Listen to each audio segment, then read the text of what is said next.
حضرت امام محمد بن حنبل کا دربار لگا ہے. ایک خاتون پردے میں سمٹی ہوئی مسئلہ پوچھنے آئی. حضرت ایک مسئلہ پوچھنا. پوچھئے.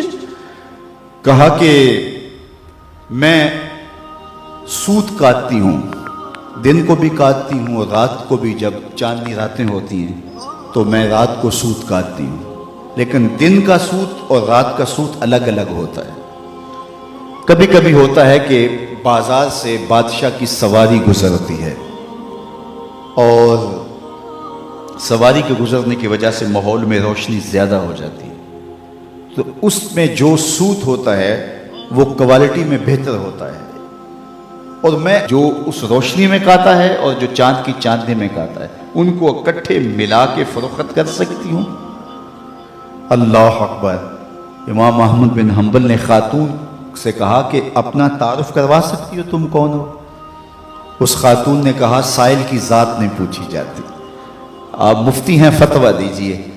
فرمایا نہیں, بعض مسائل ایسے ہوتے ہیں کہ سائل کی حیثیت سے مسئلے کی نوعیت بدلتی ہے, آپ کو بتانا پڑے گا کہ آپ کون ہیں. اس نے کہا میں بشر حافی کی ہمشیرہ ہوں. کہا خاتون تمہارے لیے جائز نہیں ہے. امام الشاہ احمد رضا خان فاضل بریلوی علیہ رحمہ ایک دعوت پہ تشریف لے گئے, تو اس نے انواع و اقسام کی چیزیں رکھی, تو شوربہ بھی رکھا. تو آپ نے تھوڑا سا شوربہ چکھا تو اتنا لذیذ تھا کہ جی چاہا کہ شوربہ پیوں. تو صاحب دعوت کو بلایا, کہا کہ اگر تم اجازت دو تو میں شوربہ پی سکتا ہوں. اس نے کہا حضرت یہ سب کچھ رکھا ہی آپ کے لیے؟ کہا نہیں, شوربے کا عرف معقول ہے, مشروب نہیں. شوربہ کھایا جاتا ہے, پیا نہیں جاتا, اس کا عرف معقول ہے, مشروب نہیں. تم نے شوربہ تیار کیا ہے کھانے کے لیے, سالن کے طور پہ, اور اگر میں پی لوں اور میرے دیکھا دیکھی باقی بھی پینے لگے تو شوربہ تو ایک جھٹکا بھی نہیں لے گا اور تمہیں شرمندگی ہوگی. اس لیے میں اگر پینا چاہتا ہوں تو میں آپ سے اجازت لینے کا پابند ہوں, اس لیے کہ میں عرف سے ہٹنے لگا ہوں. اور ہم سب کچھ ہڑپ کیے جا رہے ہیں, اور ہم صوفی ہوتے ہیں, ہم غوث زماں ہوتے ہیں. آج کل ہر آستانے پہ غوث زماں ہوتا ہے, ہر آستانے پہ قطب زماں ہوتا ہے. کبھی صدیوں بعد کوئی غوث آیا کرتا تھا. اللہ اکبر. کیسا طوفان بدتمیزی مچا ہوا ہے, اور کیسے القابات کی بے توقیری ہو رہی ہے.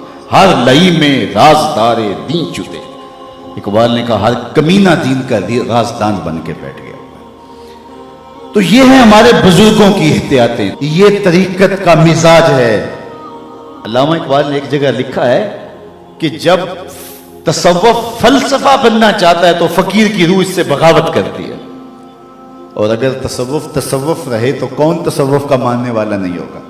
آج گلی گلی جو صوفیاء اور اولیاء اور تصوف کے خلاف لوگ بولتے ہیں, انہوں نے جو تصوف دیکھا ہے انہیں بولنا چاہیے.